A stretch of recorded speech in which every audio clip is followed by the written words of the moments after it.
पढ़ेंगे BSc third year का zoology, ठीक है, जिसका paper 1 that is applied and economic zoology.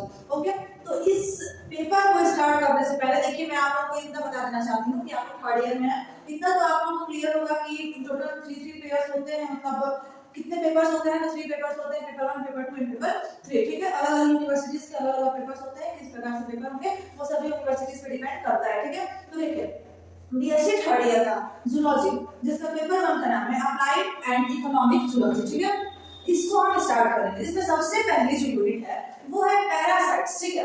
Parasites किसके पैरासाइट्स, जो डोमेस्टिक एनिमल्स और प्लांट्स के जो भी पैरासाइट होते हैं उनके बारे में हमें स्टडी करना है। ओके, तो देखिए इसको स्टार्ट करने से पहले मैं आपको ये बताना चाहूंगी कि हमें सबसे पहले पढ़ना है ट्रिपैनोसोमा के बारे में। किसके बारे में हमें सबसे पहले स्टडी करना है, तो हमें सबसे पहले स्टडी करना है ट्रिपैनोसोमा के बारे में।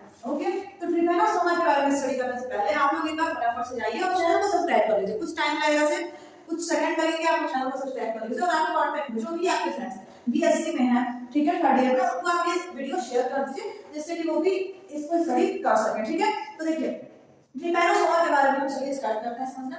Okay, so let's start.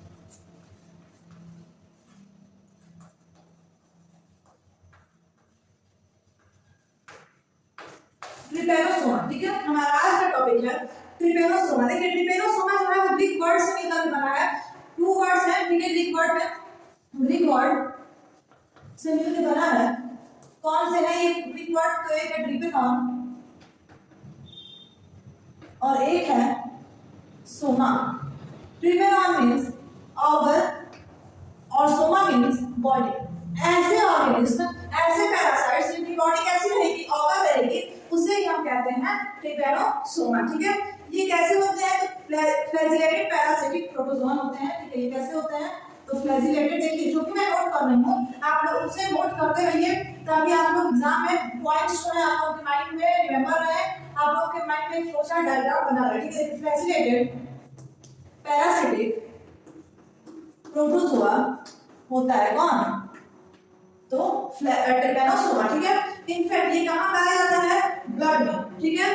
कहाँ पाया जाता है, तो इन ब्लड, किसी के भी ब्लड में पाया जाएगा, ठीक है। एम्फीबियंस, रेप्टाइल्स, बर्ड्स, मैमल्स सबके ब्लड में पाया जाता है। मैनी स्पीशीज ऑफ ट्रिपैनोसोमा जो होती है वो पैथोजेनिक होती है और कुछ नॉन पैथोजेनिक भी होती है। मोस्टली ये क्या होते हैं, मोस्टली पैथोजेनिक होते हैं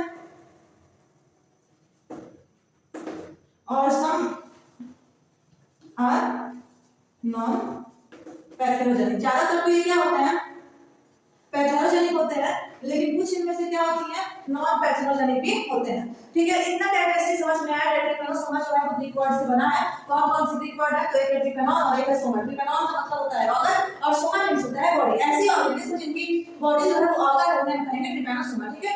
ये फ्लैजिलेटेड होते हैं, फ्लैजिलेटेड पैरासाइट होते हैं, ठीक है। होते क्या है, ये प्रोटोजोआ होते हैं, कहां प्रेजेंट करते हैं, ब्लड में प्रेजेंट करते हैं। ये ज्यादातर पैथोजेनिक होते हैं, लेकिन कुछ जो होते हैं वो नॉन पैथोजेनिक भी होते हैं, ठीक है। ये कैरेक्टरिस्टिक है, इसी कुछ नोट करते रहिए, आगे देखिए और भी ऐसी कुछ कैरेक्टरिस्टिक हम समझते हैं। देखिए अगर हम बात करें ह्यूमन ब्लड में कौन से इनमें पैरासाइट प्रेजेंट करते हैं, तो ह्यूमन ब्लड में प्रेजेंट रहता है ट्रिपैनोसोमा गैबियंस एंड ट्रिपैनोसोमा रॉडिसियंस, ठीक है। ये दोनों स्पीशीज जो हैं प्रोटोजोआ की, मतलब कैसी फ्लैजिलेटेड पैरासिटिक प्रोटोजोआ की, यानी कि ट्रिपैनोसोमा की जो स्पीशीज है ये दो, ट्रिपैनोसोमा गैम्बियंस और ट्रिपैनोसोमा रॉडिसियंस, ये दोनों ह्यूमन ब्लड में प्रेजेंट रहती हैं और कॉज करती हैं डेडली डिजीज जिसे अमेरिकन सिकनेस कहते हैं, ठीक है। ये कौन से डिजीज कॉज करती हैं, तो कॉज अफ्रीकन स्लीपिंग सिकनेस, ठीक है, जो कि कैसी डिजीज होती है, तो डेडली डिजीज होती है जिससे कि इंसान की मृत्यु भी हो सकती है। ऐसी बीमारी कौन कर देता है, ट्रिपैनोसोमा गैम्बियंस और ट्रिपैनोसोमा रॉडिसियंस, ठीक है। अब देखिए जो ब्लड सकिंग एनिमल्स होते हैं, ठीक है, जो भी ब्लड सकिंग इंसेक्ट होते हैं उन्हें हम वर्टिब्रेट कहते हैं, मतलब वेक्टर्स कहते हैं, ठीक है। देखिए जो ब्लड सकिंग इंसेक्ट होंगे वही इनके क्या होंगे, वेक्टर्स होंगे। इन्हीं के थ्रू ये हमारी बॉडी में क्या करते हैं, एंटर करते हैं। ठीक है, अब देखिए इनकी हम क्लासिफिकेशन अगर हम कर रहे हैं ट्रिपैनोसोमा का क्लासिफिकेशन सबसे पहले हमें करना है। देखिए जनरल कैरेक्टरिस्टिक तो समझ में आई कि ट्रिपैनोसोमा के ग्रीक वर्ड कौन-कौन से वर्ड से मिलकर के बना है, ठीक है, और ट्रिपैनोसोमा कहाँ किसमें पाया जाता है, ठीक है, और ह्यूमन ब्लड में ट्रिपैनोसोमा कौन-कौन सा होता है, कौन सी डिजीज कॉज करता है, कौन से इंसेक्ट जो होते हैं ये वेक्टर्स कहलाते हैं। मतलब जो मोस्ट कॉमन जनरल बातें थी वो तो हमें समझ में आ गई ट्रिपैनोसोमा की, ठीक है, जनरल कैरेक्टरिस्टिक क्लियर हो गए। अब हमें इसके क्लासिफिकेशन को क्रिएट करना है कि आखिर ट्रिपैनोसोमा का क्लासिफिकेशन कैसा होता है। चलिए हम इसका क्लासिफिकेशन बनाते हैं।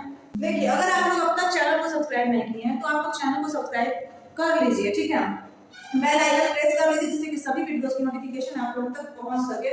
ओके, और जितना ज्यादा से ज्यादा हो सके आप लोग शेयर करिए, अपना सपोर्ट शो करिए, ठीक है, आप लोग अपना सपोर्ट शो करिए, अदरवाइज इधर तो वीडियोस अपलोड हो ही रही हैं, आप लोग भी अपना सपोर्ट शो करिए और पढ़ाई करिए, ठीक है, बहुत ही इजी वे में आप लोगों को बताया जा रहा है। देखिए अब अगर हम इसके क्लासिफिकेशन की बात करें ट्रिपैनोसोमा के क्लासिफिकेशन जिस वे में मैं आप लोगों को बता रही हूँ सेम इसी वे में अगर इसके बारे में एग्जाम में पूछता है तो आप हमको लिखना होगा, ठीक है। तो देखिए सबसे पहले हम लिखेंगे क्लासिफिकेशन में फाइलम, देन सब फाइलम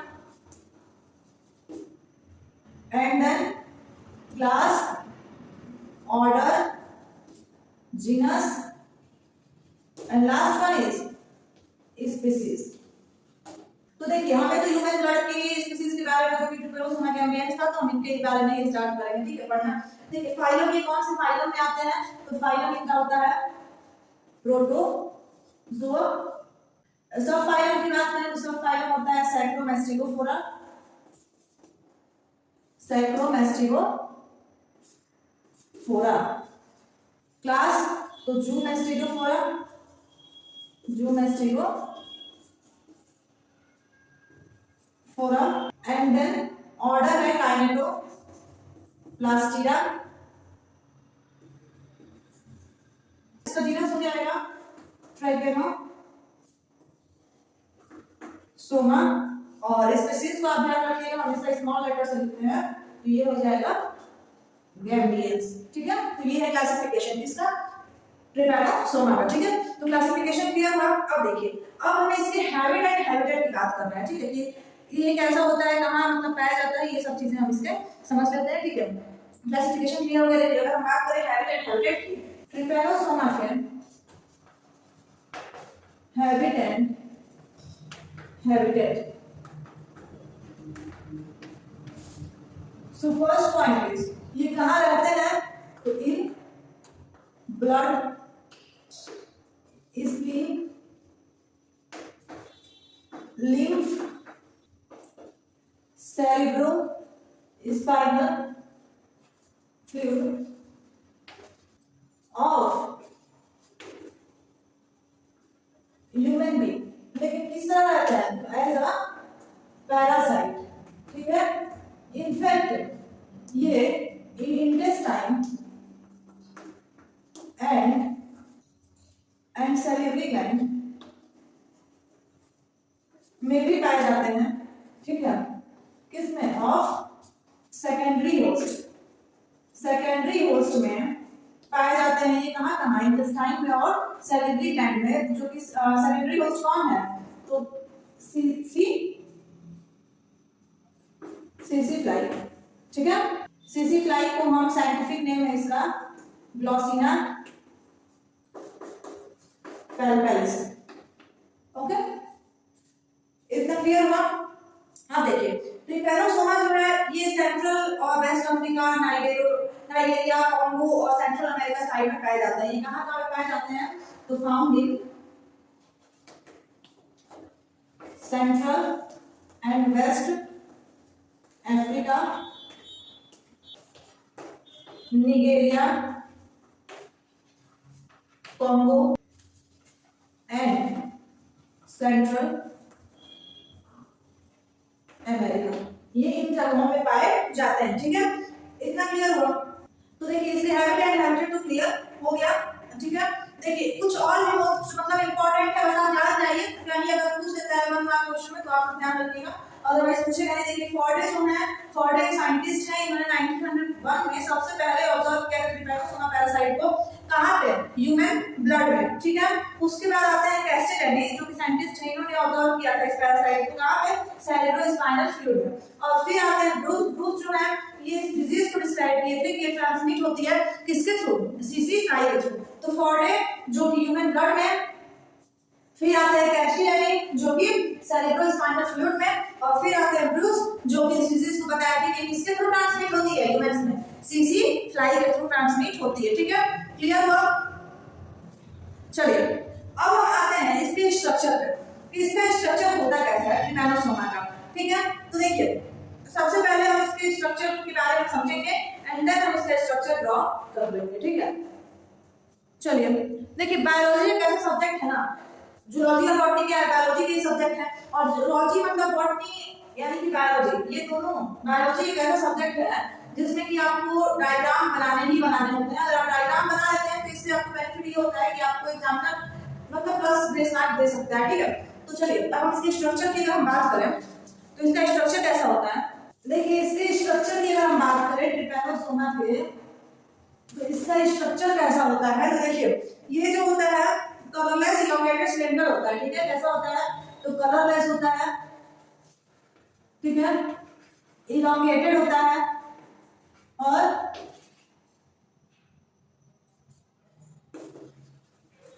सिलेंडर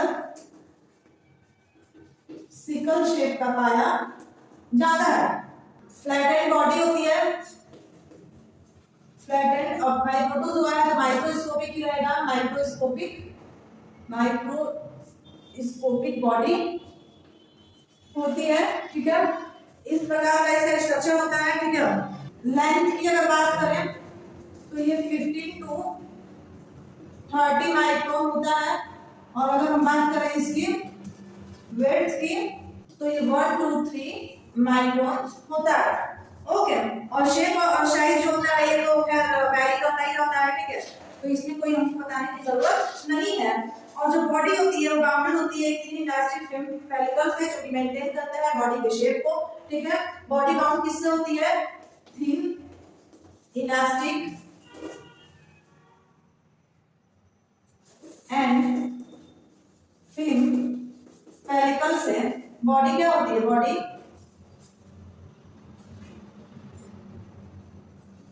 बाउंडेड होती है, ठीक है। जो क्या करता है, तो मेंटेन करता है, मेंटेन दी शेप ऑफ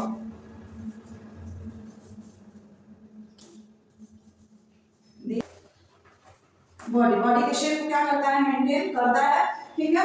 देखिए ट्रिपैनोसोमा एम्बियंस की अगर हम बात करें तो अपने देखिए किसी की भी लाइफ साइकिल में अलग अलग स्टेजेस आती हैं, हम लोग भी आती हैं कि सबसे पहले इन्फेंट होते हैं, फिर टीनेज मतलब एडल्ट ये सब स्टेज आती है। तो उसी प्रकार से ट्रिपैनोसोमा की लाइफ साइकिल में स्टेजेस आएंगी। तो टोटल इसकी लाइफ साइकिल में 4 स्टेजेस होती है, तो हम सभी स्टेजेस को चलिए हम एक एक करके समझ लेते हैं, ठीक है। Different stages of what, Trypanosoma ambience in human body, stages during life cycle. तो देखिए कौन कौन सी स्टेजेस होती हैं। सबसे पहली स्टेज होती है एमेस्टिगोट, ठीक है।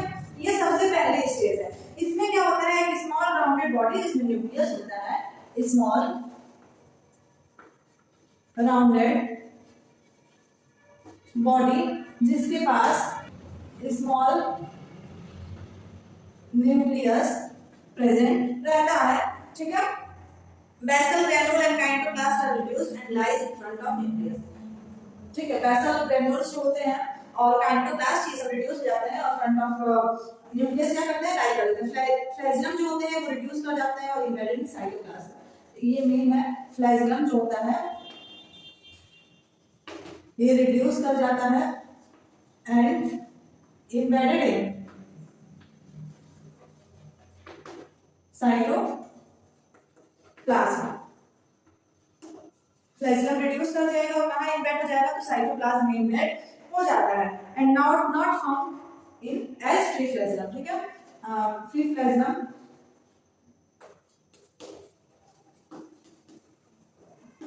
was not found। इस स्टेज में फ्री फ्लैजिलम पाया नहीं जाता है। ठीक है, समझ में आया। अब देखिए, अब सेकंड कौन सी स्टेज होती है इसकी? सेकंड स्टेज होती है दैट इज प्रोमैस्टिकोट। ए मैस्टिकोट समझ में आया। अब देखिए हम सेकंड स्टेज पे आते हैं, दैट इज प्रोमैस्टिकोट।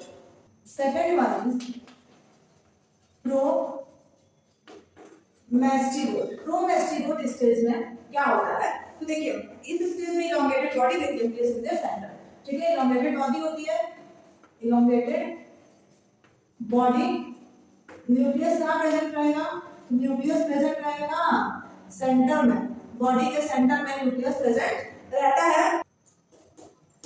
काइनेटोप्लास्ट जो होता है ये कहाँ प्रेजेंट रहेगा? एंटेरियर एंड पे काइनेटोप्लास्ट प्रेजेंट रहेगा। एक फ्री फ्लैजिलम जो है ये अराइज कर जाएगा। ठीक है, जिसमें कोई भी अनड्यूलेटिंग मेम्ब्रेन नहीं रहेगा। ठीक है, विदाउट अनड्यूलेटिंग मेम्ब्रेन, कोई भी अनड्यूलेटिंग मेम्ब्रेन इसमें प्रेजेंट नहीं रहेगी। ओके, अब देखिए सेकंड समझ में आया प्रोमैस्टिकोट के बारे में। अब सेकंड थर्ड जो स्टेज है वो है एपीमैस्टिकोट। ये क्या होता है? एपीमैस्टिकोट स्टेज क्या होती है, चलिए हम समझते हैं। Third one is epimastigote. Epimastigote stage क्या है? देखिए इसमें शॉर्ट इलोंगेटेड स्टम्पी बॉडी होती है। कैसी बॉडी होती है? तो शॉर्ट होती है, इलोंगेटेड होती है एंड स्टम्पी बॉडी होती है।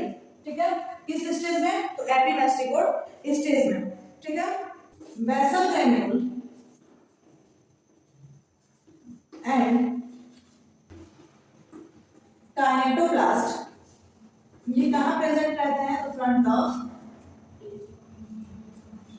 न्यूक्लियस, न्यूक्लियस के फ्रंट पे प्रेजेंट रहते हैं। ठीक है, बेसल ग्रैन्यूल और काइनेटोप्लास्ट। ठीक है, एक लॉन्ग फ्लैजिलम ओरिजिनेट होता है जो कि फ्री रहता है। ठीक है, फ्री फ्रॉम एंटीरियर, एंटीरियर मतलब एंटीरियर अंदर के हिस्से में वो फ्री रहता है। एक ऐसा फ्लैजिलम अराइज होता है। ठीक है, कौन सी स्टेज में? एपीमैस्टिकोट स्टेज में। ओके, अनड्यूलेटिंग मेम्ब्रेन वेल डेवलप नहीं होती है। अनड्यूलेटिंग मेम्ब्रेन की अगर हम बात करें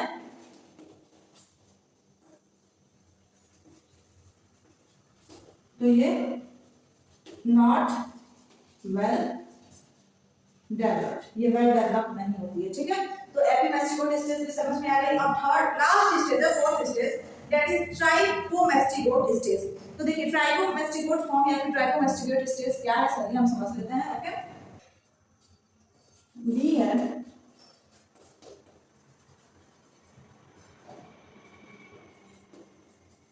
ट्राइकोमैस्टिकेट फॉर्म। देखिए ट्राइकोमैस्टिकेट फॉर्म में अगर हम बात करें कि इसके कैरेक्टरिस्टिक कैसे होते हैं, जब इस स्टेज और ये लास्ट स्टेज भी है, तो देखिए इसमें बॉडी होती है लॉन्ग इलोंगेटेड एंड सिलेंडर होती है। ठीक है, कैसी होती है body? Long elongated and cylinder body present रहती है। ठीक है, फ्लैजिलम कैसा रहता है? तो फ्री फ्लैजिलम रहता है। अनड्यूलेटिंग मेम्ब्रेन की अगर हम बात करें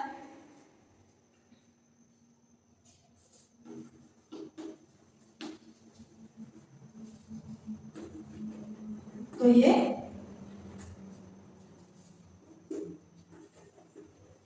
वेल डेवलप होती है। समझ में आया? तो ये था सभी स्टेजेस का किसके? तो लाइफ साइकिल ऑफ ट्रिपैनोसोमा। तो ये 4 स्टेजेस होती है। क्लियर हो गया? चलिए अब हम इसका स्ट्रक्चर ड्रॉ कर लेते हैं। इसका स्ट्रक्चर तो ट्रिपैनोसोमा का स्ट्रक्चर हम ड्रॉ कर लेते हैं कि आखिर ट्रिपैनोसोमा गैंग्लियंस का स्ट्रक्चर कैसा होता है। देखिए हमेशा जिस तरीके से मैं बता रही हूँ आप उसी तरीके से एग्जाम में लिखिएगा, आप लोगों को अच्छे खासे मार्क्स ऑब्टेन होंगे। ठीक है, तो देखिए इसका हम सबसे पहले स्ट्रक्चर ड्रॉ कर लेते हैं।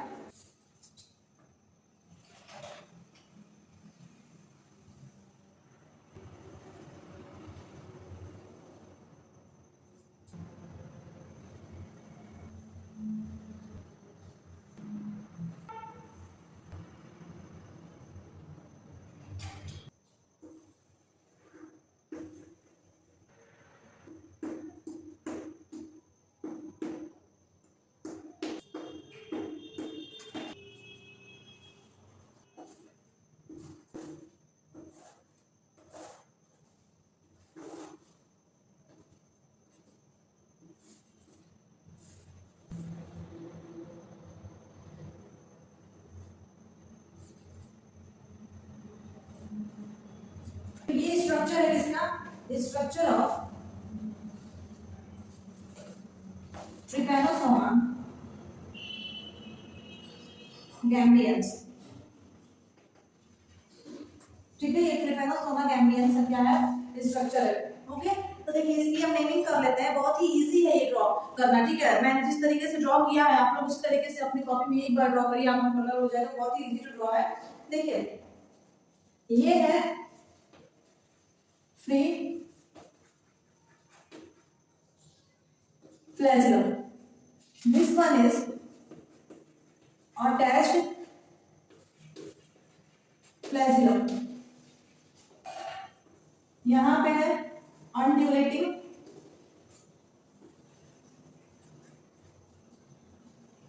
मेम्ब्रेन और यहाँ वही सेम अटैच्ड व्हाट फ्लैजिलम, यहाँ पे है basal granule, here is the presence of kinetoplast, यहाँ है reserve food granules, this one is nucleosome and here is the presence of nucleus, endoplasm,